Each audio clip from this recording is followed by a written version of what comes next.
días, buenas tardes. Hoy vamos a resumir las etapas de la evolución política del reinado de Isabel II desde su minoría de edad y explicar el papel de los militares. Como vemos en pantalla, el reinado de Isabel II transcurre entre 1833, el año de la muerte de su padre Fernando VII, y 1868, año de la Revolución Gloriosa que acaba con el exilio de Isabel II y su hijo futuro Alfonso XII, instaurando el sexenio revolucionario con la monarquía de Amadeo de Saboya y la Primera República. Tenemos en la primera parte dos regencias, en la parte de la minoría de edad, entre el 33 y el 43, la regencia de María Cristina y la de Espartero, y dentro de la mayoría de edad del reinado de Isabel II, del 43 al 68, la década moderada, el bienio progresista y un último periodo que se turnará al poder el partido moderado de Narváez y la Unión Liberal de O'Donnell. Aquí tenemos las fechas de los diferentes periodos, las dos regencias durante la minoría de edad y la mayoría de edad. Solventado o intentando solventar el problema de sucesión dinástica en esa lucha por las guerras carlistas, la primera guerra carlista entre el 33 y 39, por aquí ya el 40, 39 con el abrazo de Vergara entre Maroto y Espartero. Dentro del gobierno de Isabel II, en esa regencia de María Cristina, hasta 1840, partidaria más bien de los moderados, liberales moderados. María Cristina era una ideología absolutista, pero en defensa de los intereses de su hija se apoyará a los liberales, aunque más en los moderados, como un muy moderado Cea Bermúdez, rayando el absolutismo, que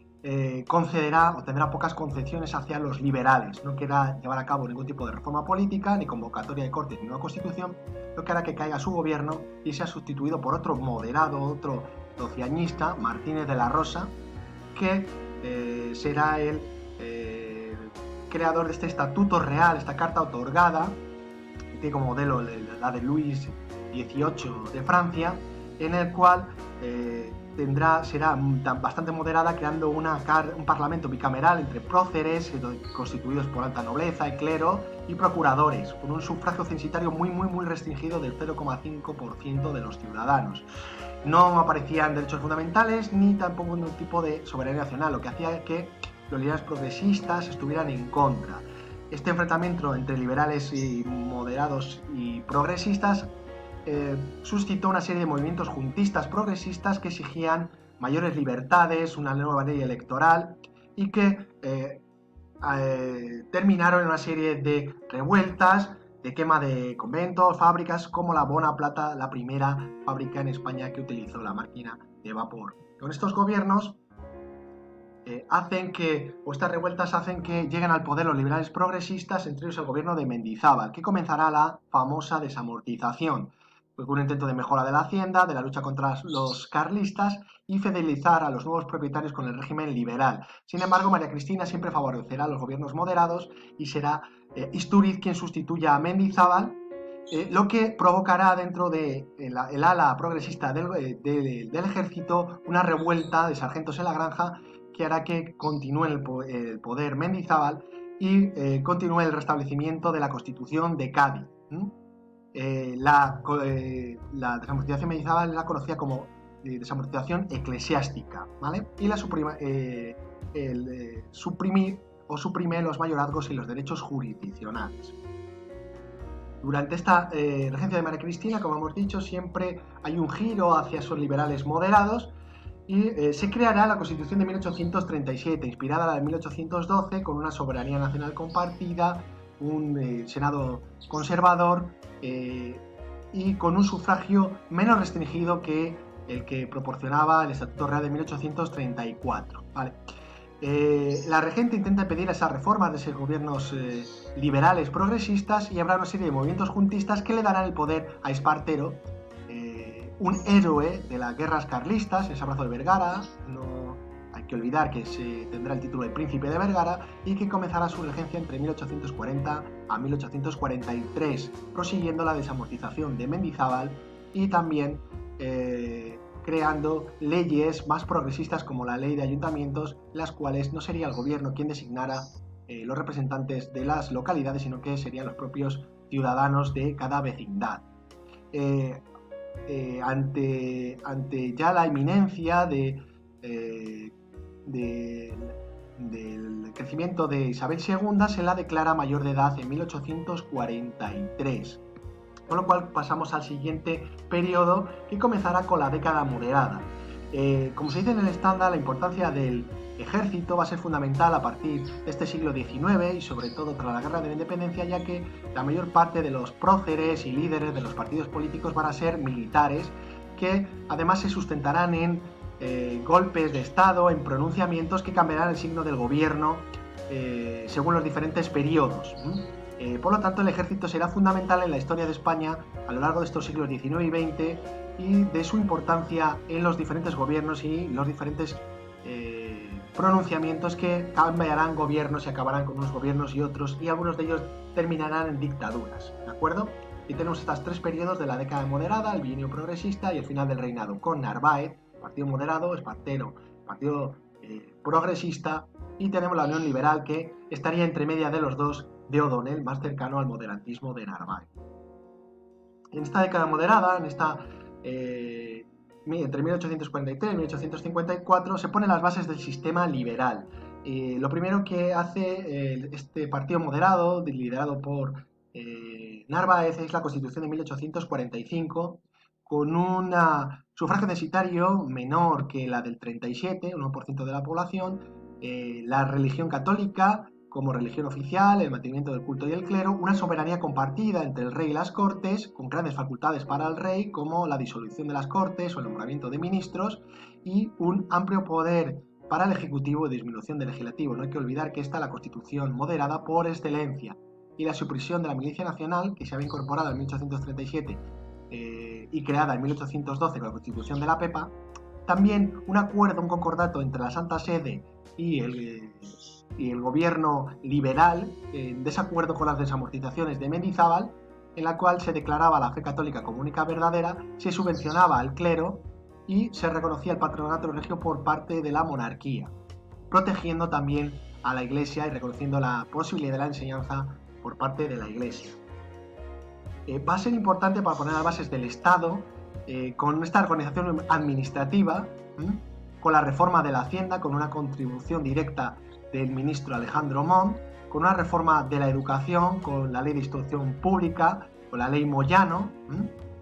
con la elaboración de los planes de estudios y el control por parte de la educación por parte del Estado. Y también la creación de un cuerpo de protección, un cuerpo de orden y protección de la propiedad, como es la Guardia Civil, con el ministro González Bravo en 1844, bajo las órdenes del duque de Ahumada, y que se dedicaba sobre todo a la protección del medio rural. Esta década moderada, por lo tanto, es una restricción de libertades con respecto a épocas liberales progresistas, como por ejemplo la libertad de expresión. Hay otro pronunciamiento en la Vicalvarada, y llevan al gobierno a Espartero durante este bienio progresista. Este pronunciamiento de Vicálvaro, en este manifiesto de Manzanares, redactado por Cánovas del Castillo, hará que haya una nueva reforma electoral, un intento de restauración de la milicia nacional y la restauración de la Constitución de 1837. A su vez, el intento de creación de la Constitución non nata de 1856 y, de nuevo, las desamortizaciones con la desamortización de Madoz, la desamortización civil de los bienes municipales. Sobre todo también para la construcción del ferrocarril, que se ve aupada gracias a la ley de ferrocarriles de 1855. Sin embargo,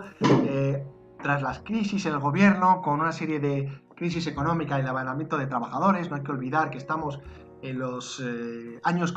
que continúan de ese 1848, de esas revoluciones de los pueblos y de ese inicio del movimiento marxista, del manifiesto marxista de 1848, Espartero tiene que dimitir y va a ser sustituido en ese final del reinado por un intercambio en el gobierno, alternancia entre moderados, los moderados de Narváez y los unionistas de O'Donnell,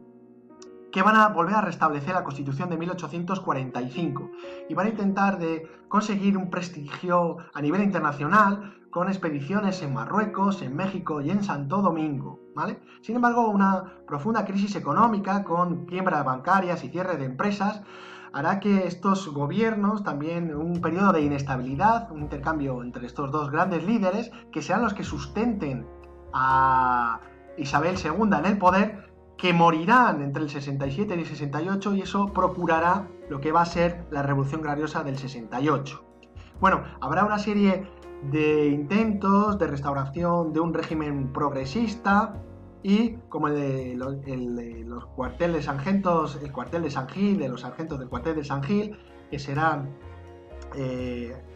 fuertemente reprimidos por Narváez,